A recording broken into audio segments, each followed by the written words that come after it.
Hello and welcome back to the channel. It's been a couple weeks. It took a little break. I was doing some other things. Attended the Sloan Sports Analytic Conference a couple weeks ago. Gave me a lot of new insight on different ways that they're looking inside GMs and other professionals are looking in at all the stuff around football. But we're back. I went ahead and I looked at a lot of film on all of the top 5 DNs in this class, really the top 5 kind of first round guys. I got some other guys I'll mention near the end of the video as guys that might not go in the first, might sneak in, but still guys that have some high upside that people are talking about. But we're going to go ahead and jump right into these top 5 now. I wasn't able to watch all the games. I got the games I could find. Try to get at least 2 or 3 full games watching for a lot of these guys to try and get a good feel, and I took that combined with some of the other things I've heard about these guys and kind of made my own top 5. Now I split it up into 3 tiers because it's really hard to just say 1, 2, 3, 4, 5. D line is a little bit easier to do that than other positions, especially a position like corner. It's hard to just give a top 5 because there's a lot of scheme dependency, and there's some similar stuff with some of these guys, but overall I have 3 tiers of players, so we're going to go right into the 3 tiers, starting off with the third tier. Coming in at number 5 on my top DNs of the 2021 NFL draft class, we have Gregory Rousseau from the University of Miami. Now, Gregory Rousseau, a lot of you guys have probably heard about. He's up and down a lot of people. He's a very huge athletic just monster. A couple of his measurements from his pro day, he's weighing at 6'7", 266. He's got 11-inch hands, which is actually 99 percentile among all D linemen. He's got 34 and 3/4 inch arms, which is 92nd percentile. But that was really where his pro day should have ended, because he's a freak. We knew that. But then once he started getting into the athletic testing, it wasn't so great. He had a 30-inch vert, which is in the 14th percentile of D linemen, which is really bad. If you don't know what percentiles are, that basically means that 86% of D linemen had a better vert than him. And a 7.53 cone, which is in the 16th percentile. So he's huge, and he's not that athletic. And going through a lot of his film, some of the things that stuck out to me, we'll start with some of the good. If you really watch the Florida State game, that's one of the games, if you really like Gregory Rousseau, that's the game that everyone really mentions, his Florida State game. He had a lot of big plays, but if you notice, all of his big plays almost were inside against the guards. He's very good against bigger, slower guards when he has the athleticism advantage, and he can take advantage of a lot of really good swim moves and quick moves on those guards to get some sacks and TFLs. But one thing I didn't see a lot watching all of his college tape was he rarely ever wins on the edge against a tackle. The only time I ever really saw him win against a tackle was either a coverage sack where he's sitting there for 5 minutes, or he's on like a stunt or something. He's taking those inside moves. When he's working inside, he's good, but he doesn't win on the edge, doesn't have a lot of bend when he gets to the level, and he doesn't really have any counters. He'll kind of go outside, and if he gets stuffed by the tackle, he kind of sits there and kind of plays with the tackle, and he's so athletic that if the quarterback tries to run away, he can hawk down the quarterback and make some good plays like that.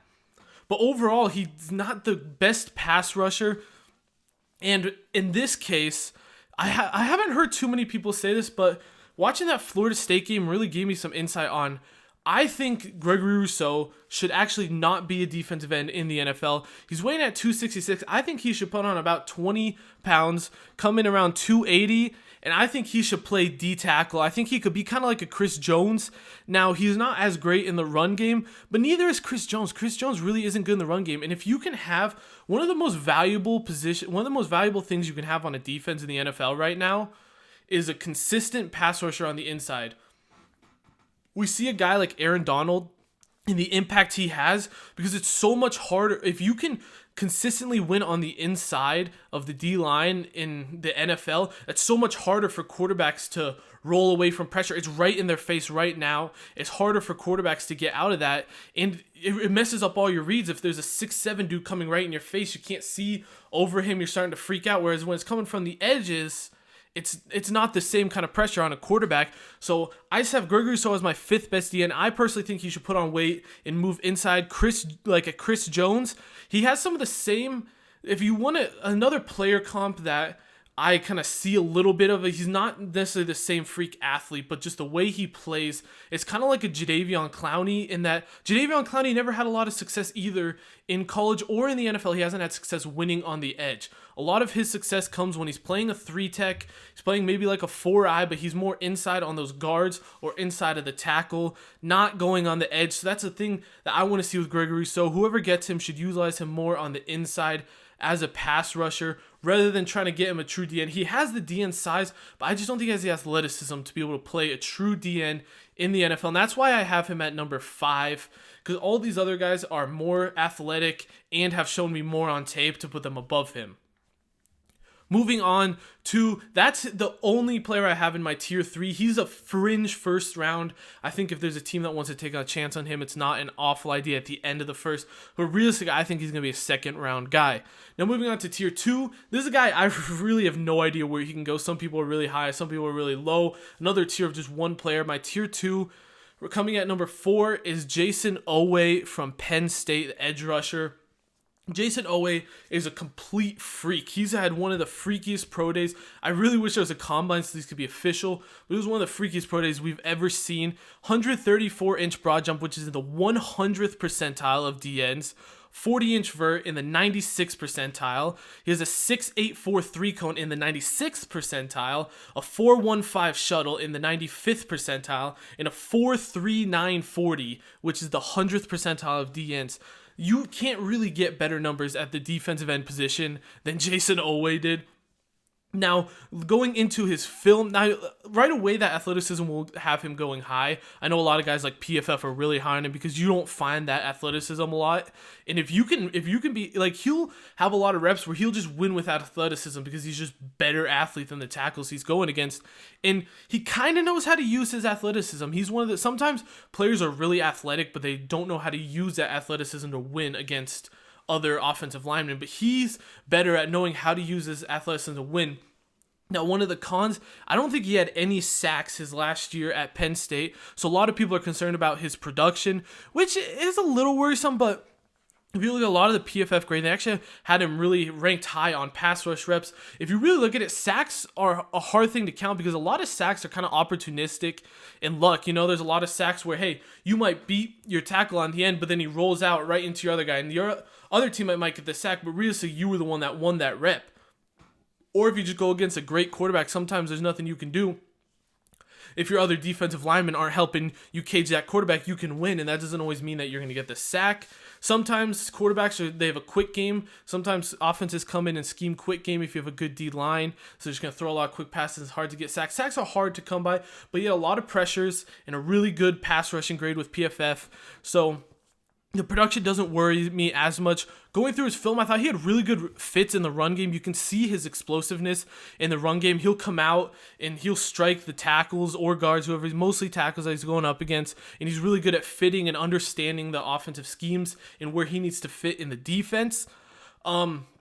Some more bad things I saw, though, other than just his production, was he seems like a lower motor guy, which I hate to say because you really don't know. But a lot of times he's kind of jogging behind the plays. Sometimes he just kind of sticks out and just the ball's going the other way and he's just kind of done with the rep. He's not the guy that's going to be throwing 20 moves on you and keep going all day like some of the other guys above him are. He doesn't have many moves. He definitely needs to be coached up.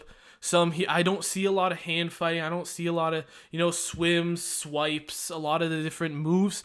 He's more of just kind of using power and his athleticism to get around the edge, which could be a plus if he's winning with not a lot of moves. Then if you get a great coach in the NFL, that can definitely help.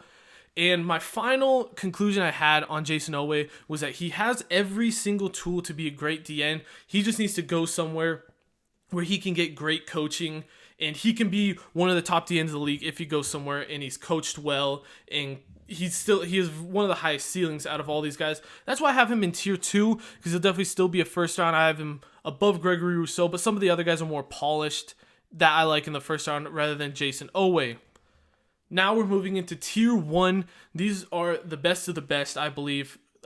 Probably top 20 picks. Some of them might fall just with the way the draft goes. But coming in at number 3 is a lot of people's number 1 D end. I have him here at number 3, though. That's Kwity Paye, edge rusher from Michigan. Just like Jason Owe, another freak, he comes in with some different measurements. He put up 36 reps on the bench, which is the 99th percentile, which is pretty insane. That's a lot of reps for a D end, especially a guy that's not a huge guy, so that shows he's strong. Ran a 4.52 40, which is the 97th percentile, so a really good 40.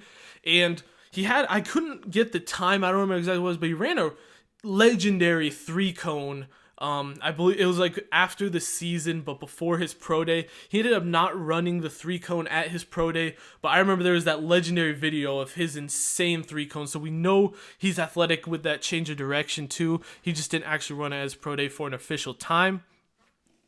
Moving on to when I was watching him, I was actually really pleased with a lot of his film. One of the games, I believe it was when they were playing, it was maybe Minnesota was the game that I was watching, but he's one of the things I put down. He's really good with his hands and his punch. He comes off the ball. He's good at, defeating hands, getting his hands inside. A lot of the basics for D linemen. I mean, he's incredible at that. He's a very high football IQ. He's really good at reading screens, pulling schemes, all the different things you need. You can tell he's a smart player, watches a lot of film, something you like to see. And then one of his best abilities is, like the guy I have ahead of him too, is he's very good when you can pin your ears back when it's the fourth quarter. You know they're passing the ball. That was when he was at his best. When the offense is in their 2-minute drill and he just gets to rush the passer, he doesn't have to worry about the run game or anything. You can't stop him. He's with his athleticism and his technique. You can't stop the man, and he's one of the best, probably the second best pure pass rusher when it comes to those 2-minute drills in this class. The downfall, although, with that is he was a little bit slower. His conversions weren't as great from run to pass because as a D lineman in a lot of systems, it changes a little more to the NFL, which is why it might not be as worrisome. But a lot of teams you want to play run to pass. So basically, you'll get off the ball and then you're striking the tackle in the run game, and then you pass. You got to convert. You got to get off the tackle and get into your pass rush. He's a bit slower with that. One of the things I put is that he's really good in the run game. And he's really good in the pass game, but he struggles converting from his run to his pass game when it's like a first down pass or something and it's not an obvious passing situation. Also, but he's not very versatile in power rush moves. A lot of his pass rushes were kind of just bowling right into guys with his power rushes. So he needs to clean that up. He doesn't have a lot of counters. That's a common theme with a lot of these guys. Not a lot of counter moves. A lot of people don't have that coming into the NFL, but if someone does, that makes them even that much better because counter moves are very important. Your first move is going to get stuffed a lot. Offensive linemen in the NFL get better and better every year, so you got to have counter moves when you get caught.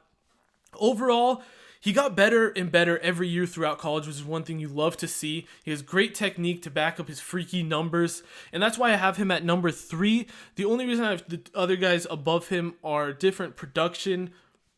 And my first guy I just love. So Kwity Paye coming in at 3, a lot of people's number 1. But like I said, I put these all in tier 1 because I could see them going in any order. This is just how I put them. Moving on to our number 2 pass rusher in this class, I have Azeez Ojulari, edge from Georgia. Azeez Ojulari he's the one guy on this entire list that doesn't have freaky athletic numbers.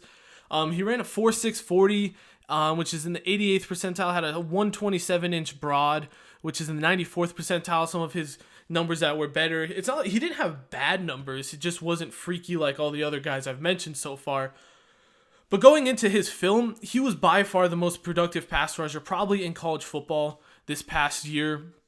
He's got tons of sacks. He was great production. And really one of the reasons I was really struggling between Ojulari and Kwity Paye, deciding which order to put them. Overall, I went Ojulari here just because one of the things I love about him is he has a lot of versatility playing in different positions. He played kind of an outside linebacker. They call it a jack in Georgia, I believe. Actually, in my defense I run in my college too, we call it a jack, where it's kind of a hybrid linebacker D lineman. So you drop into coverage or rushing, kind of stand up off the ball, playing outside of tight ends a lot. He's not as great when he's lined up head up on tackles. He's more, you want him in a 5, wide 9, or like a 6. He could play 6 technique because tight ends, you should be beating tight ends if you're a defensive end in the NFL. I put He has really quick feet. He's really quick off the ball, great quick hands, and he's very active. He's like the opposite of when I was saying Jason Owe is kind of slower, not as active sometimes. Ojulari is the complete opposite. That dude is throwing moves. He's one of the most active guys I've seen in this class, and I love it. He is not settling until that quarterback is on the ground, and that's one thing you love to see with your pass rushers. The other guy's really smart. You see a lot of when he's actually decent at dropping into coverage. A lot of guys, kind of these pass rushers that play that outside linebacker, they're just kind of drops. They're not really covering anyone. They're just there to kind of take up some space and say that they dropped because of their defensive scheme. But he can actually cover. He's good at reading those offenses and fitting in the holes in the defense that he needs to. So that's why I really liked it. I think he's actually really underrated in the run game. One of the things I came into watching the film, because I watched this film a bit later. As you see, I watched it about a week ago, and it's near the end of the process. I always heard he wasn't that great in the run game. He was your pure pass rusher. When I was watching, I thought he was actually pretty good in the run game. He has good fits. He stays low, and he's played really good in that defense. Now, when we go to the more negatives of him, it's really just that he's smaller. He does get driven off the ball sometimes in the run game. And really, he doesn't use many power moves. And he didn't play too many snaps at Georgia. He was only playing like half the snaps. They had a lot of rotation on that Georgia D line. They're with Malik Herring and some of the other guys. But overall, what I said is that he's an incredible player getting to the quarterback, the best pure pass rusher in this class, if I were to say. And he's super versatile. And the one thing I love to do, one thing that will make a prospect stand out is if I turn on a college game and I don't know anybody, like I'm not like looking at a specific prospect, I turn on that Georgia-Cincy game, and I honestly hadn't done much studying, so I didn't know who he was. I turned on that Georgia-Cincinnati bowl game, and near the end of the game, you best believe I knew who Azeez Ojulari was. And when that happens, those guys just jump up my board, because if I don't know you and you can make an impression like that, then that's incredible. He came through with tons of big plays at the end of that Cincy game, and that was really what sold it for me. He plays big in big moments, and that pass rush is so important in the NFL if you can get to the quarterback. So that's why I have him at number 2, and I think he'll be one of those guys that can jump in day 1 and get you some sack production in his rookie year. Now moving on to number 1, my top pass rusher for coming into this NFL draft this year. A lot of people might disagree with this one, but I personally have Jaelan Phillips from the University of Miami coming in as the number 1 pass rusher. Now, there's a lot. Obviously, the first thing when I say Jaelan Phillips, everyone thinks about is his concussions and his injury history. Now, a lot of people talk about how he quote unquote retired from UCLA. Now, a lot of people probably already know this, but if you don't know, he got, I believe it was like 2 or 3 concussions at UCLA, and UCLA has a thing on their football team where if you get that many concussions, you are forced to retire. So he didn't choose to retire from UCLA, so it's not like you're going to question, oh, he retired, he doesn't actually love football. He was forced to retire because of his concussions there. Then he took a year off, I believe, and then went to Miami. Actually, he chose Miami because their music program, I believe, goes to Miami because their coaches, I guess, got him out of retirement at Miami. He comes in and has a great season. And realistically, when you talk about the concussions, yes, he could get concussed, and yes, he might not be able to play again. But Brett Coleman, I was listening to their podcast, and he's honestly the one that kind of convinced me to flip the page on Jaelan Phillips. If you're passing on a guy because he might get injured, that's honestly kind of dumb. Don't pass on an incredible talent because anyone can get injured and never play again at any moment. Look at Ryan Shazier. I'm so sorry with what happened to Ryan Shazier, but that's just an example of anything can happen at any time. So if you're going to pass on a guy because he might get injured, I think that's just dumb of you. Going into him, he has freaky numbers again, 4.56 40, 4.13 shuttle, 125-inch broad, all in the top 90 percentile in all of those numbers.